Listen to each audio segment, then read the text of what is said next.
Vovó, se me der R$ 1.200, eu não bato nele. Os olhos do neto na sala de visitas do quartel militar estavam cheios de terror. Os soldados veteranos lançaram um sorriso podre em direção à avó, dizendo: se a senhora nos der R$ 1.200, a gente não bate nele.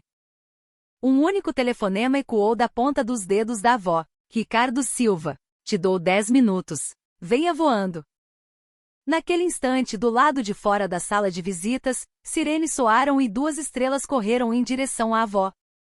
O vento gelado do Rio Grande do Sul, no extremo sul do Brasil, açoitava a guarita. O prédio de visitas, construído com cimento cinza, parecia velho e desolador. Maria Eduarda Alencar, carinhosamente chamada de Dona Duda, que havia passado por todas as provações possíveis em seus 70 anos de vida, fitava o pátio de treinamento através do vidro com os lábios firmemente cerrados.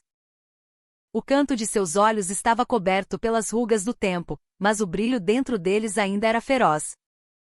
Pouco depois, a porta da sala de visita se abriu e passos arrastados entraram. Era seu único neto, o soldado Lucas Alencar. A aparência de Lucas era miserável. O brilho nos olhos do jovem, que transbordava vitalidade antes do alistamento, havia desaparecido, restando apenas pupilas sem foco vagando pelo vazio. Sob as mangas largas do uniforme camuflado, marcas roxas de hematomas formavam faixas em seus pulsos. Lucas não conseguia nem olhar nos olhos da avó, baixou a cabeça e sentou-se.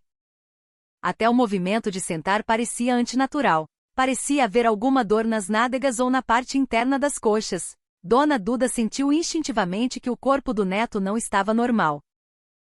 Ela tentou servir um chá quente da garrafa térmica que trouxera, mas sua mão tremeu levemente, derramando água fria na mesa. Foi então. Com passos arrogantes, 2 soldados apareceram na entrada da sala de visitas. Pareciam ser os veteranos de Lucas. Com os botões da gandola abertos de forma desleixada, suas expressões estavam cheias de arrogância. A insígnia indicava que eram cabos. Eles avistaram Lucas e se aproximaram com sorrisos maliciosos. O cabo Beto deu um tapa no ombro de Lucas. O corpo de Lucas estremeceu e saltou. Não foi um simples susto, mas uma reação de medo próxima a um reflexo condicionado. O cabo Beto inclinou a cabeça para Dona Duda e abriu a boca como se estivesse mascando chiclete. Opa, a vovó veio visitar? O nosso Lucas não está se adaptando muito bem à vida militar ultimamente, está nos dando muito trabalho. Ao lado, o cabo Carlos riu e completou: é verdade. Ele é muito lerdo e estúpido. Mesmo assim, estamos tentando cuidar dele como irmãos, mas isso exige um certo custo de educação, não acha? Dona Duda olhou para cima sem responder. O cabo Beto, tomando o silêncio dela por fraqueza, mostrou sua verdadeira face. Ele agarrou a nuca de Lucas com brutalidade e estendeu a mão para Dona Duda. Vovó, se a senhora me der uns R$ 1.200 de mesada, eu prometo não bater no nosso Lucas e cuidar bem dele. O salário do exército hoje em dia mal dá para comprar cigarro. Se quiser ver seu neto dar baixa com o corpo inteiro, é melhor abrir a carteira. Lucas não conseguia levantar a cabeça. Seus ombros tremiam de vergonha e terror. O cabo Beto sussurrou algo no ouvido de Lucas, apenas movendo os lábios. Embora não se ouvisse o som, Dona Duda não perdeu o fato de que o rosto de Lucas ficou branco como papel. Era uma ameaça clara. Demônios criados pelo ambiente fechado do quartel estavam violentando seu neto bem diante de seus olhos. Dona Duda tirou lentamente um celular antigo do bolso. O movimento de abrir o aparelho foi lento, mas decidido. O cabo Beto e o cabo Carlos riram do comportamento da idosa, cochichando entre si. Olha só, tente chamar a polícia. Antes que a polícia do exército chegue, a gente combina a versão e pronto. Dona Duda pressionou a descagem rápida número 1. Antes mesmo que o tom de chamada tocasse 2 vezes, a outra pessoa atendeu. Na sala de visita silenciosa, a voz baixa e seca de Dona Duda ressoou. Ricardo Silva. Sou eu. Estou na sala de visitas da sua unidade agora. Te dou 10 minutos. Venha voando. Ela desligou o telefone. Ricardo Silva. Atual comandante de divisão. Patente, general de divisão. 2 estrelas. Dona Duda colocou o telefone na mesa e segurou a mão de Lucas novamente. O calor dela foi transmitido para as costas da mão fria do neto. Os cabos, sem entender a situação, olharam um para o outro, confusos. Pareciam achar que a velha estava senil e falando bobagens. O cabo Beto, zombando, tirou um cigarro. Essa velha caduca ficou maluca? Chamando o nome do general assim. Ei, Lucas, sua avó tem demência? No momento em que o cabo Beto ia acender o isqueiro, sirenes urgentes começaram a ser ouvidas do lado de fora da sala de visitas. O som, que vinha de longe, aproximou-se num instante. Logo em seguida, 3 sedãs pretos e 2 viaturas da polícia do exército frearam bruscamente, levantando poeira do lado de fora da janela de vidro. As portas dos veículos se abriram e o som de coturnos militares bateu ruidosamente no chão. A porta da sala de visitas se abriu como se fosse ser quebrada. A primeira pessoa a entrar correndo foi um homem de meia-idade em uniforme de combate. Em seus ombros, 2 estrelas brilhavam claramente. Era o general de divisão Ricardo Silva. Atrás dele, o chefe do Estado-Maior, coronel, e o comandante da Polícia do Exército, tenente-coronel, entraram com os rostos pálidos. Assim que o general Ricardo viu Dona Duda, tirou o cap e curvou-se em um ângulo de 90 graus, em total reverência. Suor frio escorria por suas têmporas. Perdoe o atraso, senhora. General Ricardo Silva apresentando-se. As bocas do cabo Beto e do cabo Carlos, que ainda tinham cigarro nos lábios, caíram abertas. Eles deixaram cair os isqueiros no chão. Tinham uma expressão de quem não conseguia distinguir se a situação diante de seus olhos era realidade ou sonho. A idosa diante de quem o comandante da divisão estava se curvando era a avó de Lucas, de quem eles tentaram extorquir dinheiro momentos atrás. Dona Duda levantou-se lentamente. Uma aura de pressão inacreditável para um corpo de 70 anos emanava dela. Ela apontou com o queixo para os 2 cabos que tremiam como varas verdes. Aqueles sujeitos exigiram um resgate pelo meu neto. Acho que foram R$ 1.200. As palavras de Dona Duda foram curtas, mas seu poder destrutivo foi equivalente ao de uma bomba nuclear. O rosto do general Ricardo ficou vermelho de fúria. Ele imediatamente fez um sinal com os olhos para o comandante da PE atrás dele. O comandante da PE, tenente-coronel Bruno Santos, com expressão rígida, apitou chamando os policiais. 4 policiais militares armados invadiram o local e subjugaram o cabo Beto e o cabo Carlos. Eles, que estavam tão arrogantes até momentos atrás, foram pressionados contra o chão sem conseguir sequer gritar. Algemas de plástico cavaram seus pulsos. Dona Duda aproximou-se do general Ricardo. Ela ajeitou a gola do uniforme dele e disse baixinho: a gestão da unidade está uma bagunça. Acho que sua 3ª estrela acabou de ir por água abaixo. O general Ricardo mordeu os lábios e manteve a posição de sentido. Dona Duda olhou friamente para os cabos estatelados no chão. Seu olhar não era simplesmente o de uma avó zangada. Era o olhar de uma comandante que já havia governado campos de batalha no passado e o olhar de uma fera que capturou sua presa. O tenente-coronel Bruno Santos iniciou uma investigação preliminar imediata no local. Quando os policiais revistaram os bolsos dos cabos, encontraram maços de dinheiro, aparentemente extorquidos de outros soldados além de Lucas, e celulares frios, não registrados com sites de apostas ilegais abertos. O tenente-coronel Bruno confirmou os itens apreendidos e relatou a Dona Duda e ao general Ricardo. No entanto, a verdade mais chocante saiu da boca do cabo Beto. Aterrorizado e chorando pedindo para ser salvo, o que ele revelou chocou todos os presentes. Não fomos nós. Foi tudo ordem do sargento. O sargento Felipe Rocha disse que nos mataria se não trouxéssemos o dinheiro. Fizemos apenas o que ele mandou. Sargento Felipe Rocha. Quando esse nome surgiu, o corpo de Lucas reagiu violentamente. Lucas agarrou a cabeça com as 2 mãos e tentou se esconder debaixo da mesa. Eram sintomas graves de transtorno de estresse pós-traumático, TEPT. Dona Duda puxou o neto e acariciou suas costas. Pela reação de Lucas, ficava claro que esse tal Felipe Rocha era o arquiteto de todo esse inferno. O olhar do tenente-coronel Bruno ficou afiado. Não era um simples caso de trote ou abuso. Era um crime com extorsão organizada e um mandante. O general Ricardo ordenou que todas as tropas daquela companhia fossem reunidas imediatamente no pátio e que o alojamento fosse revistado. Um alerta foi emitido para toda a unidade.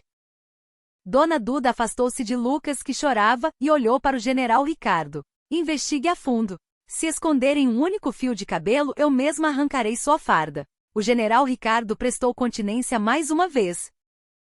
Dona Duda sabia. Isso era apenas o começo. Um único sargento não poderia implantar esse nível de terror sozinho. Seus sentidos animais a alertavam de que havia algo maior, uma escuridão mais densa e pegajosa à espreita por trás disso.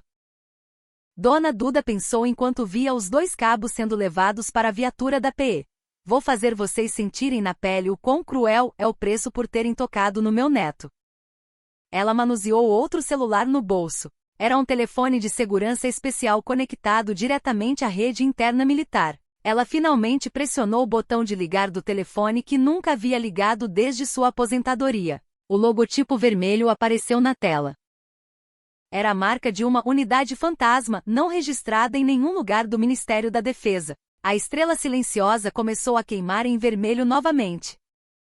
Seguindo as ordens de Maria Eduarda Alencar, o alerta se espalhou. Tarde da noite, o general de divisão Ricardo Silva sentou-se frente a frente com o comandante da PE, tenente-coronel Bruno, em seu escritório no 2º andar. A PE estava revistando o alojamento da companhia do sargento Felipe Rocha, empenhada em garantir provas. O general Ricardo colocou a mão na testa. Maria Eduarda Alencar não era uma simples militar reformada. O fato de que ela serviu como chefe do Estado-Maior do Exército e após a reserva, recusou o cargo de ministra da Defesa 2 vezes para manter sua posição como conselheira da Comissão de Defesa Nacional, era de conhecimento de todo o alto comando militar. Uma palavra dela afetava diretamente o pessoal e o orçamento das Forças Armadas. Quando ela mencionou que a estrela dele estava balançando, não foi uma simples ameaça, mas uma profecia prestes a se tornar realidade. Tenente-coronel Bruno, você assume o comando direto da investigação no local. Este assunto não deve ser influenciado por nenhuma pressão externa. Temos que revelar a verdadeira face do sargento Felipe Rocha ainda hoje à noite. O general Ricardo ordenou com voz firme. O tenente-coronel Bruno abriu o relatório. Os registros dos celulares apreendidos com os cabos Beto e Carlos, os maços de dinheiro e seus depoimentos apontavam para o sargento Felipe Rocha. De acordo com o que apuramos até agora, o sargento Felipe operava um fundo de caixa, não oficial na companhia. Ele forçava soldados e cabos a pagarem dinheiro sob o pretexto de multas ou punições. Estima-se que a extorsão seja de pelo menos R$8.000. 0 mensais. Esse dinheiro parece ter sido usado principalmente para jogos de azar ilegais e contrabando de itens para dentro do quartel. Um mero sargento controla a unidade inteira? O que os oficiais estavam fazendo? O general Ricardo bateu na mesa. Esse é o problema. O sargento Felipe era um soldado exemplar na aparência. Recebeu vários prêmios e elogios, e era impecável como líder de esquadrão. Mas estranhamente nos relatórios internos, relatórios negativos sobre o soldado Lucas subiam frequentemente. Negligência no treinamento, inadaptação, etc. Acreditamos que o sargento Felipe marcou o soldado Lucas como problemático oficialmente para poder assediá-lo pessoalmente. O tenente-coronel Bruno tirou provas adicionais apreendidas. O que saiu do armário pessoal do sargento Felipe foram 2 relógios de luxo e um diário. No diário, as fraquezas dos membros da unidade estavam organizadas com uma letra minúscula. Especialmente informações sensíveis sobre a vida privada do capitão e do tenente estavam registradas como códigos. O sargento Felipe não é um simples valentão. Ele estava controlando meticulosamente os oficiais e soldados. O soldado Lucas provavelmente foi quem resistiu mais fortemente ao controle dele, ou foi um bode expiatório que acidentalmente testemunhou seus crimes. Nesse momento, um policial militar entrou correndo no escritório. General, o sargento Felipe Rocha desapareceu do alojamento. Parece que ele desertou pela janela do banheiro. O rosto do general Ricardo ficou branco. A deserção de um soldado da ativa já era um acidente gravíssimo, ultrapassando a escala do evento inicial, especialmente com tudo isso acontecendo sob o olhar de Dona Duda.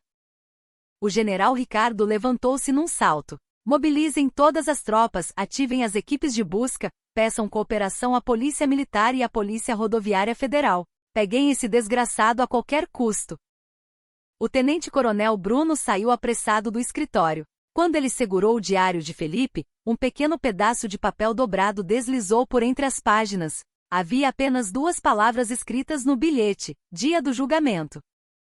Depois que Lucas deixou a unidade com a avó, seu rosto era uma mistura de terror e alívio. Dona Duda levou Lucas para sua residência particular. A casa era como uma fortaleza, situada profundamente na floresta, talvez numa área reservada da Serra da Cantareira ou similar.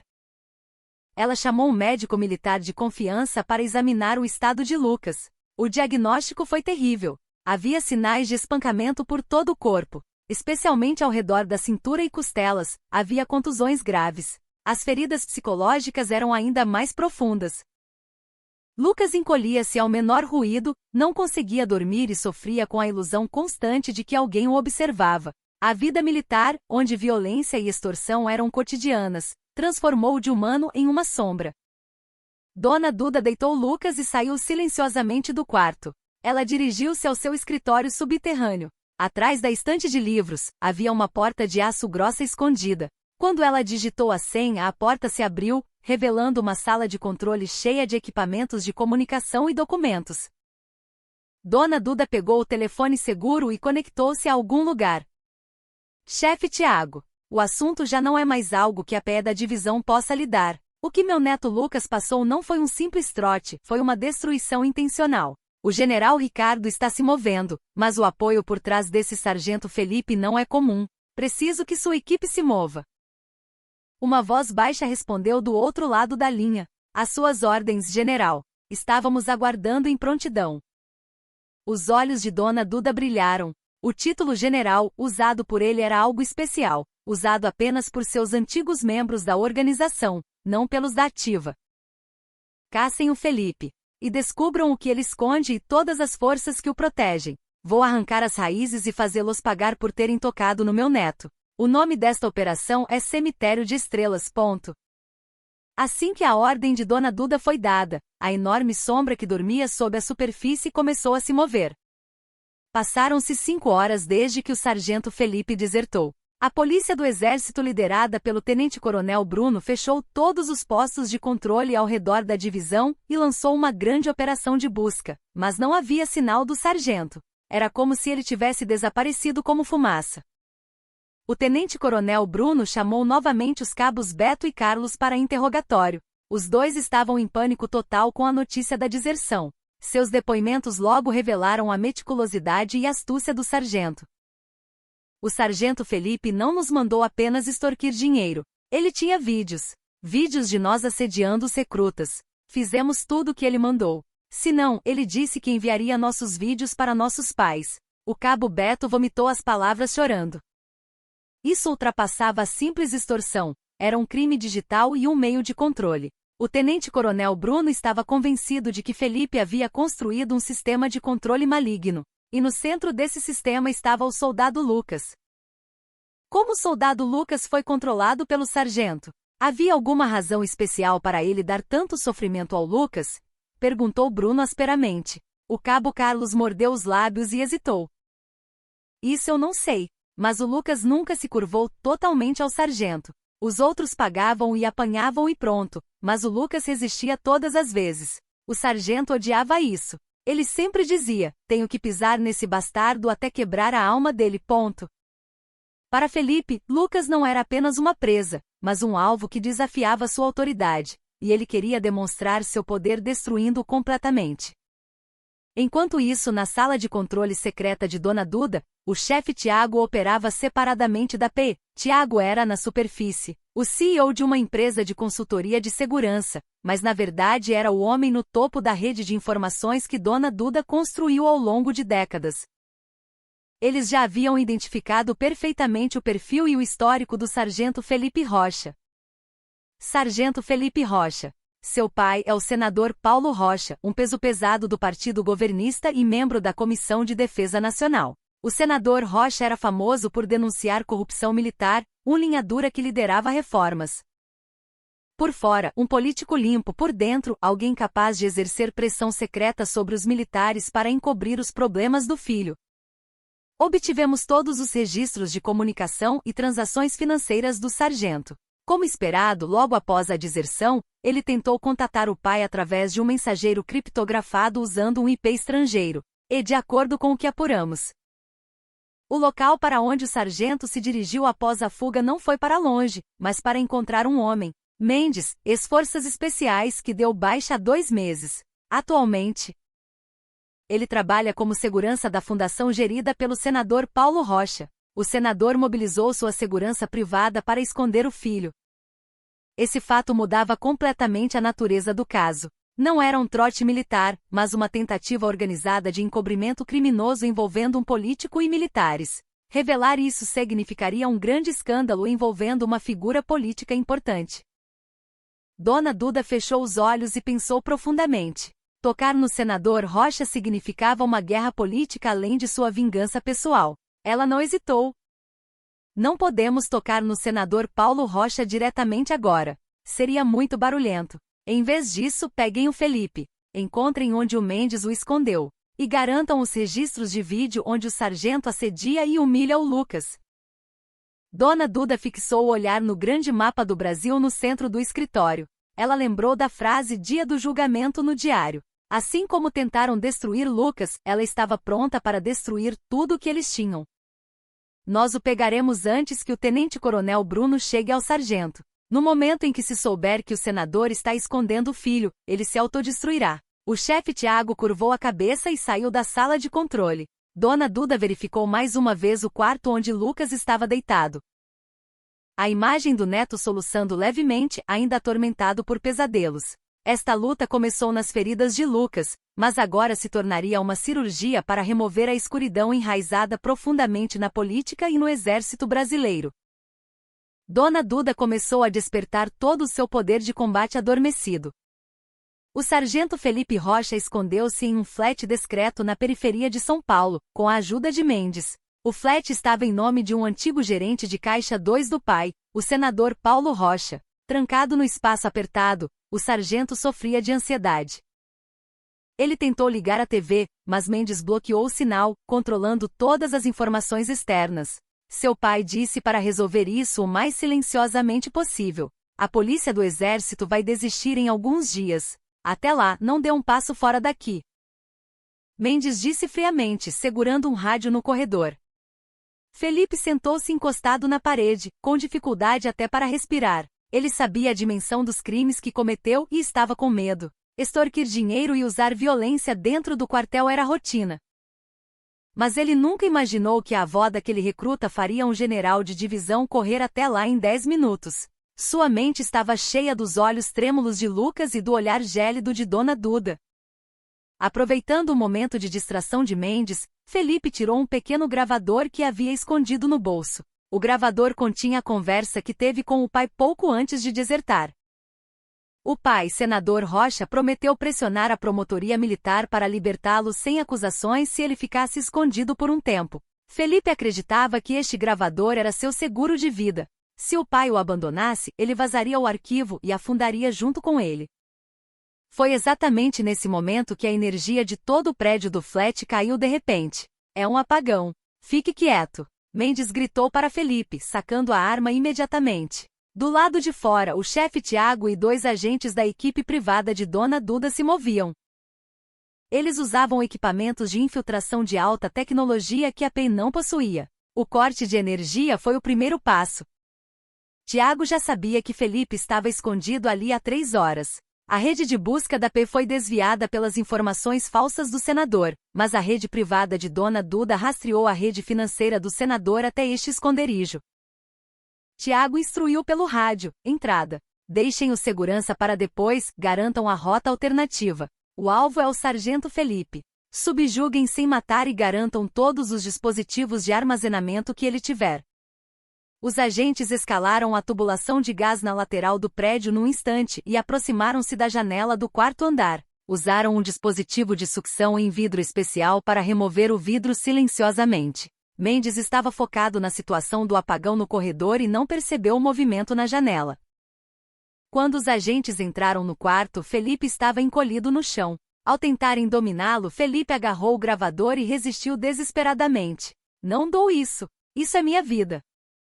Um agente torceu o braço de Felipe, dominando-o, e outro revistou seus bolsos, apreendendo rapidamente o gravador, celulares frios e todos os eletrônicos. Felipe, dominado, gemia com falta de ar.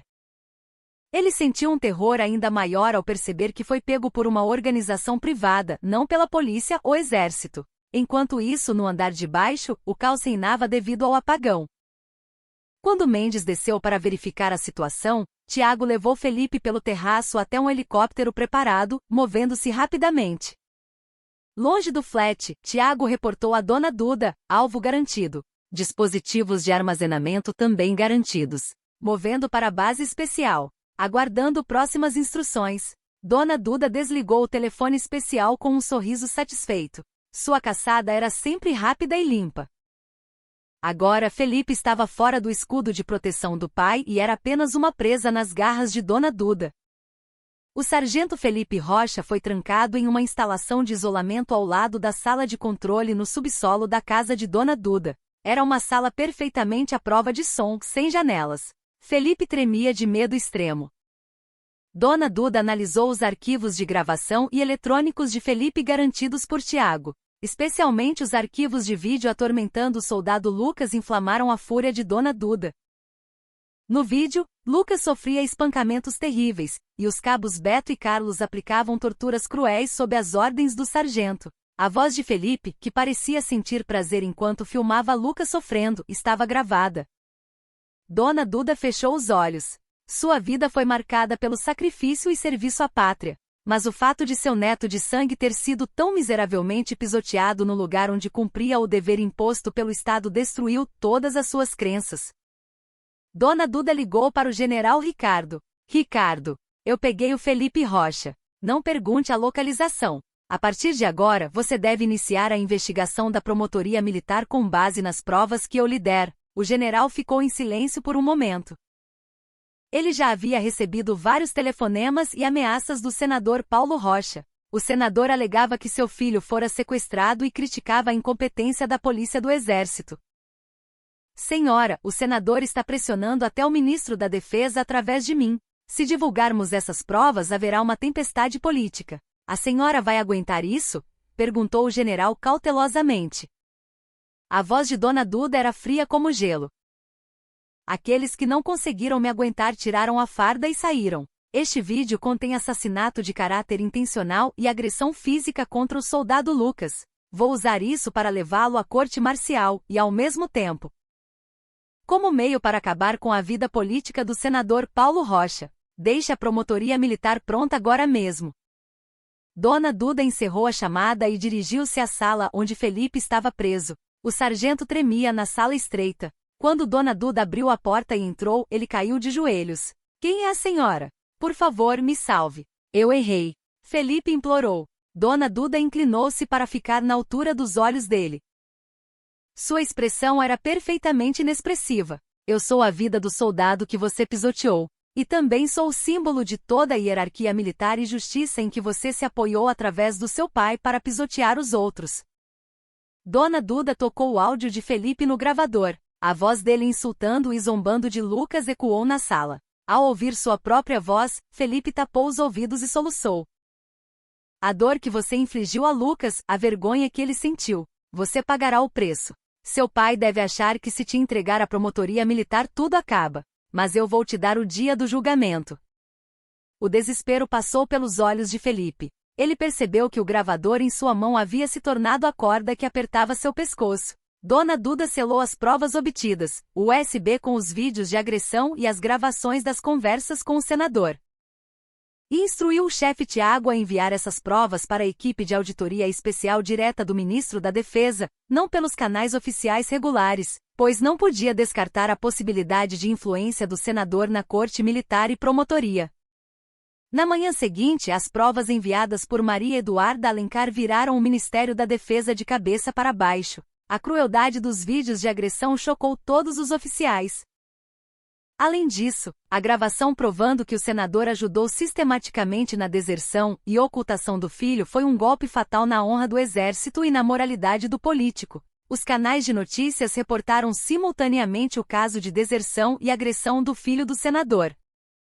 O senador tentou uma coletiva de imprensa urgente para defender o filho, mas quando screenshots dos vídeos vazados por Dona Duda foram revelados aos repórteres, ele teve que deixar o local sem conseguir dar nenhuma explicação. A corrupção do sargento Felipe tornou-se um escândalo massivo, revelando a face nua do poder político que controlava o exército. A vingança de Dona Duda começou com raiva pessoal, mas agora tornou-se um julgamento público para extirpar a ferida purulenta do exército. A mídia criticava ferozmente a duplicidade do senador. O fato de que ele, que se dizia líder da reforma militar, protegia os atos cruéis do filho e ajudava na deserção, explodiu a fúria nacional. O senador Paulo Rocha não tinha mais onde se esconder. Ele percebeu tardiamente, através de seu segurança Mendes, que a organização privada de Dona Duda não era de uma simples avó, mas já era tarde demais. A equipe de auditoria especial do Ministério iniciou uma investigação massiva sobre as suspeitas de corrupção antigas do senador, violação da lei do serviço militar pelo filho e encobrimento de criminoso. O senador tentou usar sua influência para pressionar a promotoria militar, ligando para o ministro da Defesa para exigir a transferência do general Ricardo e do tenente-coronel Bruno, mas o ministro foi firme. Senador, este caso já ultrapassou os problemas internos do Exército. A general Maria Eduarda está observando pessoalmente, e as provas fornecidas por ela são muito claras. Eu também não posso mais fazer considerações políticas sobre isso. Ao ouvir o nome General Maria Eduarda, o senador sentiu um frio na espinha. Ela era uma de suas antigas rivais, mas ele não sabia que ela ainda possuía tal poder. Ele percebeu que tudo isso não era coincidência, mas uma vingança calculada. Enquanto o Congresso discutia a convocação do Conselho de Ética, Dona Duda preparou o próximo passo. Ela preparou um confronto com Felipe na frente de um pequeno grupo de especialistas de confiança, incluindo o médico de Lucas. Arrastado da sala secreta, Felipe estava aterrorizado. Seus olhos estavam vermelhos de noites em claro e sua mente estava quase colapsando. Por que me prenderam aqui? Tenho que ir para a promotoria militar ser investigado. Por favor, me deixem ver meu pai. Felipe gritou. Dona Duda sentou-se calmamente à frente dele e tocou uma gravação. Não era de Felipe, mas uma conversa entre o senador Paulo Rocha e seu chefe de gabinete. Basta o Felipe ficar de boca fechada. Na investigação, alegamos insanidade mental. Afinal, foi só torturar um soldado raso, ele não morreu. Cumpre um pouco de cadeia e pronto. A vida do meu filho é mais importante. Mas minha carreira política vem primeiro. Se precisarmos sacrificar a imagem dele por um tempo, que seja. Felipe ficou em choque. Ele achava que se confiasse no pai até o fim, ele o salvaria. Mas a gravação mostrava que o pai planejava usá-lo, admitindo seus crimes e alegando doença mental para reduzir a pena. Dona Duda disse em voz baixa: seu pai te abandonou. Ele te sacrificou pela vida política dele. Você está na mesma situação que o soldado Lucas que você pisoteou. Uma vítima abandonada por quem confiava. Lágrimas explodiram dos olhos de Felipe. O único pilar que o sustentava desmoronou. Dona Duda apresentou sua segunda carta. Se você confessar honestamente todo o contexto de por que atormentou Lucas e extorquiu dinheiro, eu entregarei à promotoria militar provas decisivas que provam a corrupção do seu pai. Isso acabará com a vida política dele. É sua chance de vingança e a única chance de aliviar um pouco seus crimes. O objetivo de Dona Duda não era apenas a punição de Felipe, mas erradicar a corrupção profunda no exército e na política através dele. O sargento Felipe Rocha cambaleou e se rendeu a Dona Duda. No momento em que ele abriu a boca, a verdadeira face da corrente negra que engoliu a unidade começou a ser revelada. A confissão de Felipe foi chocante. Ele não era apenas o chefe de uma quadrilha de extorsão. Ele atuava como informante, recebendo ordens do pai para coletar informações internas da unidade. Horários de movimentação de itens importantes, disposição de equipamentos militares, até a vida privada dos oficiais. Reportei tudo ao meu pai. Ele usava essas informações para se preparar para auditorias e atacar seus rivais políticos. Isso era um ato de traição grave que ameaçava a segurança nacional. Com base nas informações de Felipe, Dona Duda enviou novas provas à promotoria militar. O senador Paulo Rocha passou de deputado ativo a suspeito com mandado de prisão em um instante. O general Ricardo e o tenente-coronel Bruno sentiram admiração pela liderança de Dona Duda, mas ainda restava uma dúvida na mente vingativa de Dona Duda. Por que Felipe era especificamente obcecado por Lucas? Dona Duda mandou o chefe Tiago reinvestigar a relação entre Lucas, Felipe e os cabos desde antes do alistamento. O relatório de Tiago trouxe uma reviravolta dupla. General, eles se conheciam antes. Eram da mesma escola secundária. E o mais surpreendente nos registros escolares, Lucas não era vítima de bullying. Pelo contrário. Ele foi o aluno corajoso que testemunhou e denunciou um caso de bullying. E um dos agressores apontados na época era o Cabo Beto. O sargento Felipe, que era o líder nos bastidores na época, trouxe o Beto para sua organização no quartel para se vingar de Lucas e usá-lo como exemplo de seu poder.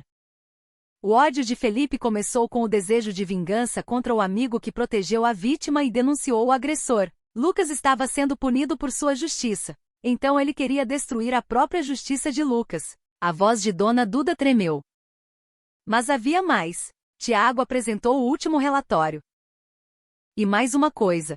No diário de Felipe, encontramos fotos da mãe de Lucas, sua nora falecida. Felipe tinha uma obsessão doentia por ela desde a época da escola, uma espécie de amor platônico distorcido. Abuso, extorsão, vingança e uma afeição pervertida. Uma tragédia complexa.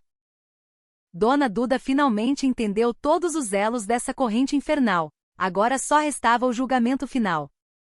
Dona Duda foi até o quarto de Lucas e contou toda a verdade.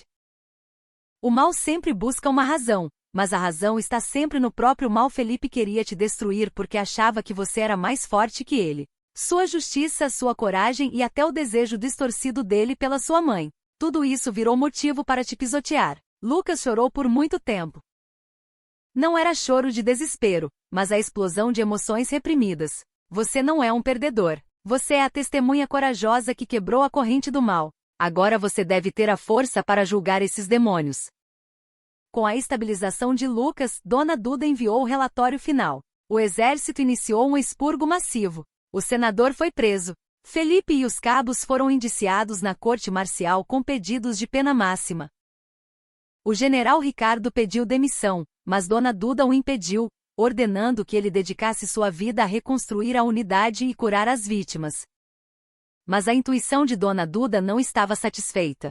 Ela ordenou uma reanálise do diário de Felipe, especificamente das páginas codificadas sobre a vida privada dos oficiais. Dias depois, Tiago voltou com o rosto mais sério do que nunca. General, deciframos o código. As informações não iam apenas para o senador. Elas eram enviadas para um Sr. Black. E o conteúdo envolvia segredos militares de nível tático. O Sr. Black é o Coronel Oliveira, do Comando de Inteligência. Atualmente destacado para a equipe de inspeção da nossa divisão.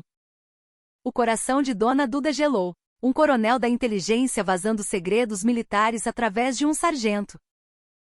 E tem mais. O Coronel Oliveira odiava sua nora. Ela era advogada militar e tentou investigar um caso de vazamento de informações dele no passado. Ele foi prejudicado na promoção por causa disso. Lucas se parece muito com ela. O coronel usou Felipe para destruir Lucas como uma vingança indireta. Contra você e sua nora falecida. Felipe era apenas uma ferramenta no plano de vingança maior do coronel. Dona Duda contatou o chefe do Estado-Maior do Exército e relatou a traição. Operação Fera Silenciosa. Prenda o Coronel Oliveira. A operação final ocorreu num armazém abandonado perto de uma siderúrgica na periferia. O Coronel Oliveira estava lá para vender as informações a um corretor internacional, o Gringo. A equipe de Tiago e agentes da inteligência cercaram o local. Quando o coronel entregou o USB, Tiago deu a ordem.